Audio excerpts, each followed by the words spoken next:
than from any other source. For your chance to win a ride in an Indy car and an all-access pass to next year's Indy 500, watch Sunday morning on ABC. Coming up next from the 21 Alive newsroom, an update on the storm damage in Fort Wayne and across the viewing area, plus the complete weather forecast and the day's sporting news. It's all right here next. You're watching WPTA TV 21 Alive Weekend News with Diana Lee, Eric Olson, Mark Wolf, and Michael Morrissey. Good evening. It is Saturday, the 26th of May. The big news tonight, of course, severe weather moving through our area just hours ago. A number of tornadoes touching down, the most serious on the north side of Fort Wayne. There are no reports of fatalities at this point, and injuries so far appear to be only minor in nature.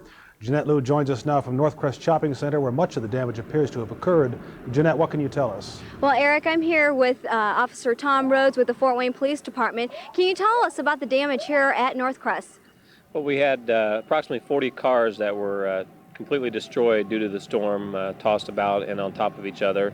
And then as you can see behind us, Kohl's lost a significant part of their wall and roof. And then of course across the street, Damon's lost their roof.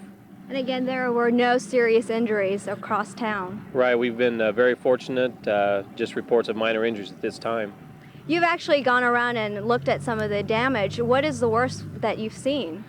Well, again, here at Northcrest, there was significant damage, and as the storm moved northeast, Paper Mill Bluffs, Woodbridge Apartments, and the Townhouse Retirement Home all had significant damage. Some homes were actually destroyed completely.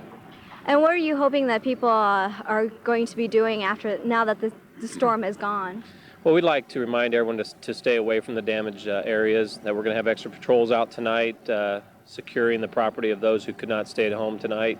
And the job of the rescuers and all the workers would be much easier if everyone just stays out of the area. Wonderful. Thank you again. Thank you. This is Officer Tom Rhodes from the Fort Wayne Police Department. Again, there are no serious injuries, and that's a good thing. So reporting live from the Northcrest Shopping Center, I'm 21 Alive's Jeanette Liu. Eric?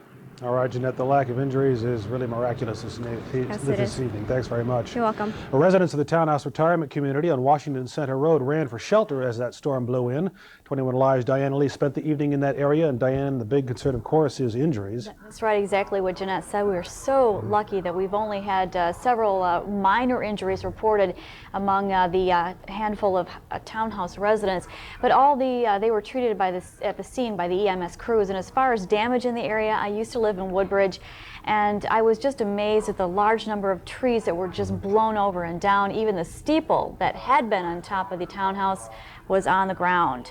Now, the Washington Center area near the St. Joe River was shut down as a main power line runs through there, and some power poles looked as though they were ready to topple over. Part of the townhouse roof in the back was peeled off. Windows were shattered, and about 3/4 of the trees on that property were either split or uprooted.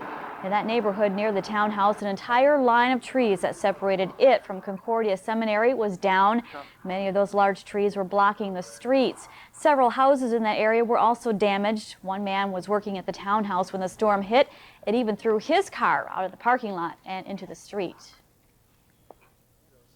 Did you hear it? Yeah, I heard it. It was bad. I heard the windows shattering, and I heard all the people screaming inside like, oh, what's going on? So third and fourth floors are really disastrous.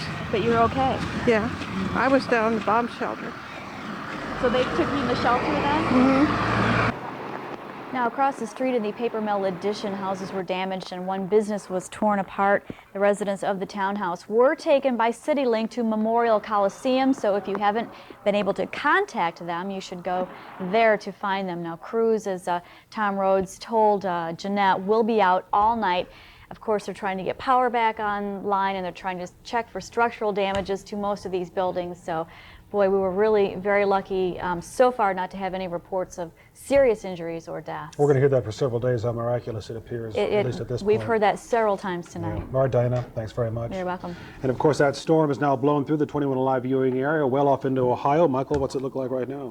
Well, things are fairly quiet across the area. Of course, we could see a few showers tonight, but we'll take a look at a graphic here that illustrates the tornado path. The red area is indicating where the National Weather Service issued tornado warnings, and you see the white dots there in some of the areas where funnel clouds or tornado touchdowns were confirmed. The National Weather Service, I just got off the phone with them a few minutes ago, have classified the tornado that hit the Northcrest Shopping Center as an F1 tornado that's considered moderate. Winds of 73 to 112 miles per hour, but obviously able to do substantial damage. Now, the rest of the night tonight, we will probably see a fairly quiet night, a few showers around and cool temperatures, 48 or so for an overnight low. And then as we get started early tomorrow, possible shower, probably a little quieter day tomorrow, and patchy fog early with a temperature of about 50 early in the morning on Sunday. And Eric will have the whole forecast in a few minutes. Okay, see you then, Michael. Thank you. And in the middle of the tornado damage, a fatal accident occurring in downtown Fort Wayne, unrelated to the storm as far as we know. It happened in the 2400 block of West Jefferson just after 6:30 this evening. The only details we have are that one person was killed and another injured. We'll bring you more details about that accident as they become available. Well, if you plan to hit the road this weekend, the Indiana State Police want to remind you to take it easy out there. As the unofficial start of summer, Memorial Day weekend is one of the busiest travel weekends of the year. The state police have an additional 155 troopers on the roads just to make sure everyone reaches their holiday destinations safely. And that wraps up our first 7 minutes of news tonight. When we come back, some news that touches your wallet. President Bush is claiming a major victory on passage of his tax cut plan. We'll take a look when we come back. Don't leave until you watch the morning traffic report on 21 Alive News. George can't get past his girlfriend's nose. It's a little beyond thick. That's a schnoz. On the next, Seinfeld. Tonight after 21 Alive News at 10. Don't let bugs and scorching heat ruin your summer. Turn your hot buggy deck into a beautiful W.A. Zimmer sunroom. Turn your patio slab into useful space where you can truly enjoy the beauty of the outdoors. Visit the W.A. Zimmer showroom in Huntington and see 8 furnished sunrooms, or call and W.A. Zimmer will come to you. Either way, act now. There's plenty of hot, buggy, stormy weather ahead. And what you see behind me used to be an office park. Now it is a big mess of several things, including trees and wood and office supplies. Just a big mess here off of St. Joe Center Road. Used to be the Paper Mill Bluffs office park, but certainly that was not the worst of the damage. We have video of an addition, a housing addition, that was badly damaged. This is the Paper Mills Bluff housing addition. Some people estimate close to 50 homes took some sort of damage here. In fact, 2 homes that we have been able to count and see were completely totaled. Several other homes in the area had sizable chunks taken out of them. Others had their sidings blow off or windows blown out, things of that nature. Earlier tonight, we talked to 2 people. They were neighbors on either side of a home that was completely totaled. Let's hear from them. Your next door neighbor is the one who got it really bad? Right, yeah. How lucky do you feel? I'm glad he's alive. He's my best friend. I no sooner shut my door and glass started spraying past me. So, after it all calmed down really quick, I look out the back door and I see their house gone. So, yeah. I'm fine. I go out and check on Bob and Donna because I saw their family room gone. Yeah. And they're always in their family rooms. So it's going to be a long night for those people as well as a lot of people in that addition. It is nice to see, though, that they were thinking of their neighbor whose home got hit so hard. One other note out here, the townhouse retirement complex was hit very hard by this tornado. In fact, a good portion of the roof was blown off. Some of the high-rises were severely damaged there. So they had to evacuate the whole place. Between 80 and 100 people. Those people have now been taken to the Coliseum. So if you have a relative who lives at the townhouse retirement complex, you can go to the Coliseum and they will hook you up with that relative. By the way, nobody seriously hurt in any of this. We need to mention that and point that out. In fact, over at Townhouse, only 3 minor injuries. So that's the saving grace in all this so far. Scott? Yeah, and Mark, we also have a couple reports. One person was injured inside of Kohl's, another person injured when their car was flipping over. It's amazing to me that it seems everybody is remaining fairly calm. How about for you? Yeah, it does seem that way, and I think that's because this took a lot of people by surprise. They did not know that this was going to be coming. In fact, the first thing they knew, they'd been sitting in their homes going about their daily lives. They knew it was storming out. All of a sudden, they feel a gust of wind rip through a window. That's when they knew it was going to happen. And so they didn't have a whole lot of time to get worked up about it. Also, these people, it's amazing. Their homes have been severely damaged, but when I talk to them, the one thing that they say is, you know what, these things can be replaced. People cannot be replaced, and we're so glad that our family is intact, that our friends have not been hurt. They really think the hand of God has been on them through all this, and I'll tell you what, after being out here live, that's tough not to believe. Okay, Mark Mellinger, obviously a lot of people pulling together. Thank you very much for your live report, as well as the live report from Angelica St. John. And now, cars on their tops. Joining us now live from Northcrest Shopping Center is Angelica St. John. Angelica. Well, Scott, Northcrest was not the place to be tonight when that tornado came through. In fact, the tornado made some serious structural damage onto Kohl's department store. Take a look behind me. Crews are still working late into the night trying to fix the damage that the tornado caused this afternoon. But it wasn't just the store that was damaged. In fact, this entire parking lot was filled with cars that were flipped over on their tops and on their sides by the heavy winds. Luckily, there were no serious injuries in the parking lot, and emergency crews I talked with said they were surprised by that fact. Also, Damon's, the bar and grill, the roof was ripped off there. That's just across the way over here. No injuries during that, but the cars in the parking lot had a lot of their windshields and windows blown out during that time. So there are also some power lines down northeast of here on the northeast side of town, and crews are still working to clean those up, and crews here are working to fix the building, which they say sustained about $35,000 worth of damage here at Kohl's. So they're trying to fix that as quickly as they can because, you know, this is the Memorial Day shopping weekend, so of course the retailers want to open their doors as soon as they can. But the big problem out here tonight has really been what we call rubberneckers, the people who've been driving around just trying to see what was going on and what damage had happened, and those sorts of people were making it difficult for emergency crews to get around. So if you don't have to be in these areas, don't go out because it makes it more difficult for people who may be hurt or who may have property damage who need to get around. So back to you, Scott. Okay, that's a good point, Angelica. I want to remind everybody, by the way, thank you very much, that there is a civil emergency in Allen County, which means stay off the road until at least 12 o'clock tonight. Okay, now we join News Channel 15's meteorologist Michael Smith, and had a busy night tonight, didn't you? Absolutely. It was a busy night. Things are improving, though. We're just seeing a few spotty showers tonight. No more thunderstorms expected through the overnight hours. That, though, could change as we head into Sunday. A 50% chance of scattered showers and thunderstorms. Clearing up, though, Scott, just in time for the race. And Memorial Day. And Memorial Day.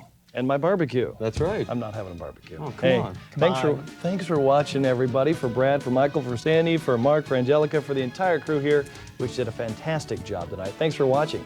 See Mark Mellinger and Angelica St. John tomorrow at 5:30. Nash Bridges in progress, I believe. It's a great lineup tonight, right here on... Yesterday, a tornado roared across town, as you can see here, tossing cars on their sides and ripping the roof off a retirement community. That twister destroyed several homes, badly damaged an apartment complex. Fortunately, though, only minor injuries have been reported. They were very lucky. I don't so, despite all that damage. Yeah. Same weather system, different result around here, actually. You know, it's still the same thing that's plaguing us right now. So we got a little... Says it was an F1 tornado that got even more intense when it hit that townhouse retirement center, but it did slow down, they say, by the time it hit Concordia Seminary. However, it caused a lot of damage there. Many workers were working all day long to pick up debris and clearing away fallen trees. Even the vice president's home was hit by the swirling winds. They are just things, and we were at church, so that does say something about going to church during that time. Yeah. They say it will take at least several days just to clean up, and then they also have to rebuild some of the structures there. Well, the tornado also whipped through the Paper Mill Bluff addition, leaving many homes there destroyed and others severely damaged. That is just off St. Joe Center Road in Fort Wayne. News Channel 15's Erica Yoder is standing by live there to tell us how cleanup's going. Erica? Well, Angelica, the neighbors here are comforting and helping one another. Now, if you take a look behind me, you can see that this house here was completely destroyed.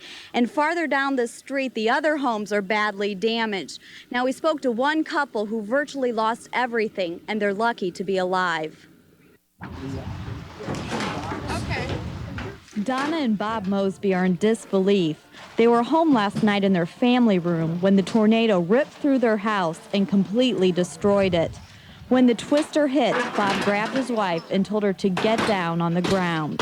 Obviously, my eyes were closed, our eyes were closed, and you could feel glass falling and things falling on you, you know, like debris and things like that. I think at one point my husband raised up a little bit before it was over, and he said, "We have no roof." And then you could feel the rain, you know, the rain coming in at that point. This was the scariest thing that's ever happened to you? Yeah, yeah. But last night I didn't have time to get scared. Really didn't have time to get scared. Cleanup is underway in the neighborhood. Some homeowners are cutting down their trees. Others are just cleaning up the debris and taking pictures. Mother Nature's pretty awesome. I mean, it's just, that's the only thing I can use, the only word I can use to describe it. Even though the tornado ripped through the Paper Mill Bluffs addition, most of the neighbors are out helping one another, and they say the one thing that's important is that no one got hurt. It's amazing if people would watch of all the people that's here to help, neighbor helping neighbor, friends helping friends, and it's amazing, it really is. And because of the friends and neighborhood support, people like the Mosbys are confident they'll make it through this disaster. We're fine. That's the main thing. That's the main thing. We know we have a lot of work ahead of us, but we'll get through it. We'll get through it. Now, just to let you know, police have blocked off this addition, and the city is assessing damage out here. And, you know, neighbors are just working together and just trying to get things cleaned up. All right, thanks. Erica Yoder live in Fort Wayne. Well, homes there are damaged from the tornado, but they say no one was seriously hurt there. Now, during this cleanup, as Erica mentioned, one of the biggest problems has been traffic. Many people have been driving through the damaged areas just to look at the debris. Now, that caused this 3-car accident on Washington Center Road this afternoon. Police have been warning motorists all day long to stay off the roads in those areas unless you have a reason to be out there. Well, we have been showing you some incredible video of that tornado in Allen County, and it was taken by a local man from the second floor of his home. How and why did he risk his life for those shots? Sandy Thompson is in the studio with Randy Beach to find out. Sandy? Well, that's what I've been asking him all afternoon, and I'm sure many of you are wondering the same thing. This is Randy Beach. Obviously, Randy, a resident of Paper Mill Bluffs. You just saw the story there, but you were actually video camming this as you were in your second floor home at Paper Mill yesterday. Yes. We're going to take a look at some of that video. When did you realize that it was actually a tornado, Randy? Not until it was fairly close to the house. And why did you choose to shoot this? Well, I wanted to get some good storm footage for my relatives back in earthquake country in California. To show them what Indiana weather's like. Mm-hmm. Yeah, we can see that the trees are bending over here and the roof coming off right next door. What was the ultimate damage at your home and at the home next door, Randy? We lost 3 of our 4 trees. They lost their tree in the front and knocked out windows and blew things inside. What did you think? What was your feeling as you were taping this and watching the actual tornado just feet away from you? Well, at first I thought I was getting some pretty good footage, and then things looked a little bit serious, and I thought I'd made a big mistake by being there. But you just kept taping. Mm-hmm. I can see at one point late. you actually even wiped the debris off the lens and kept filming. Was your family home? Okay, and if you were to do it over again? If I knew what it looked like, I wouldn't have been there. Obviously, we do ask people not to risk their lives to take any pictures of storm damage like that, but in this case, you didn't realize it was going to be so serious, just a typical storm. Yeah. Tell me a little bit about the actual taping. I bet a lot of people are wondering what kind of camera you used. It's a Sony 8X, kind of run-of-the-mill camera. Run-of-the-mill. But it had that shake reducing feature. But not a run-of-the-mill man, certainly. And again, Randy Beach, we appreciate you sharing that video. The National Weather Service is even going to be using this, by the way, Angelica, for storm spotter reporting and for storm spotter training. So this will be a very valuable resource. Thank you, Randy. They couldn't get better pictures. Thanks. Well, there is still much more to come on News Channel 15's Weekend Report. One man is in critical condition after being shot while inside of his car in Fort